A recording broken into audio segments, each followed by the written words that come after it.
झारखंड की सियासत में भ्रष्टाचार के मसले पर आरोप प्रत्यारोप का सिलसिला थमने के बजाय बढ़ता ही जा रहा है। बीजेपी की ओर से जेएमएम पर भ्रष्टाचार का आरोप लगाया गया, तो अब जवाब में जेएमएम ने पिछली सरकार के बुंडू में 1450 एकड़ जमीन घोटाले का दस्तावेज जारी कर बीजेपी को घेरा है। झारखंड में भ्रष्टाचार के मुद्दे को लेकर नया मोर्चा खुल गया है।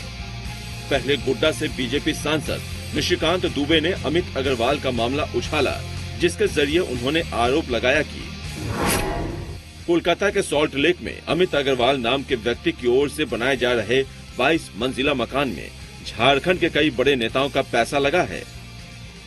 निशिकांत दुबे ने मुख्यमंत्री हेमंत सोरेन से इस मामले की जांच कराने की मांग की। मैंने आज ही प्रधानमंत्री जी को चिट्ठी लिखी है, सीबीआई ईडी के इंक्वायरी के लिए भी कहा है कि झारखंड के नेता का जो है उसमें पैसा इन्वॉल्व है।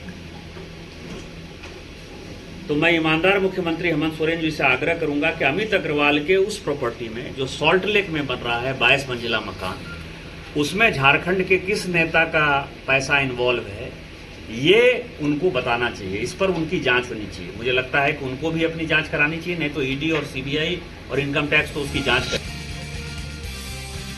बीजेपी की ओर से मोर्चा खोला गया तो जेएमएम भी जवाब देने में मैदान में उतर आई। जेएमएम ने पिछली सरकार में 1450 एकड़ के जमीन घोटाले का आरोप लगाते हुए कहा कि बुंडू में गैर मजरूआ आदिवासी रैयत और वन भूमि की जमीन को लैंड बैंक बनाकर बीजेपी से जुड़े पूंजीपति घराने को दे दिया गया। जेएमएम महासचिव सुप्रियो भट्टाचार्य ने पिछली सरकार में हुई 2 रजिस्ट्री के डीड, जिसका नंबर 1881 और 1882 है, वो सार्वजनिक किया। पहले डीड में जमीन शाकंबरी बिल्डर्स के मालिक चंद्रेश बजाज को बेचने का हवाला दिया है। चंद्रेश बजाज को बीजेपी के पवन बजाज का पुत्र बताया गया है। साथ ही कहा पवन बजाज बीजेपी आजीवन निधि के सदस्य हैं।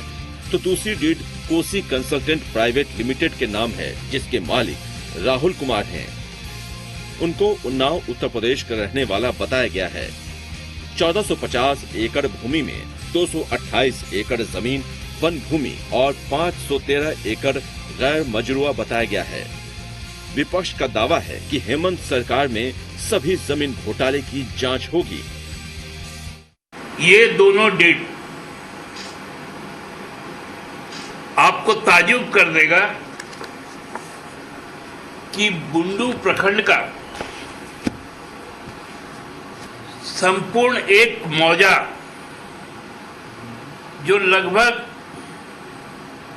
1450 एकड़ से भी ज्यादा है, उसकी लूट हो गई। साक्ष्य और साक्षात दोनों चीजें जब सरकार के सामने आएगी तो माननीय मुख्यमंत्री का विभाग है, हम आग्रह करेंगे उनको कि राजहित में आप निर्णय लें और इस तरह की यदि कोई मामला है तो उस पर शीघ्र जनता के सामने सच और झूठ क्या है, ये सरकार उसको दिखाने का काम करेगी। वहीं बीजेपी ने सभी आरोपों से इनकार करते हुए सरकार को जांच की चुनौती दी है। बुंडू की जमीन का सवाल है, उसकी जांच कराए। कौन रोक रहा है? दूध का दूध और पानी का पानी करे। सरकार सत्ता शासन उनके पास है। ये अखबार में देने से ज्यादा बेहतर होता कि वो जांच करवा के चीजों को जनता के बीच में सार्वजनिक करते हैं। सियासत में भ्रष्टाचार का मुद्दा नया नहीं है और इसी एक मुद्दे के सहारे सत्ता पक्ष और विपक्ष गाहे बगाहे एक दूसरे की नस दबाते रहते हैं। झारखंड की सियासत में भी फिलहाल यही हो रहा है। कुमार चंदन, जी मीडिया,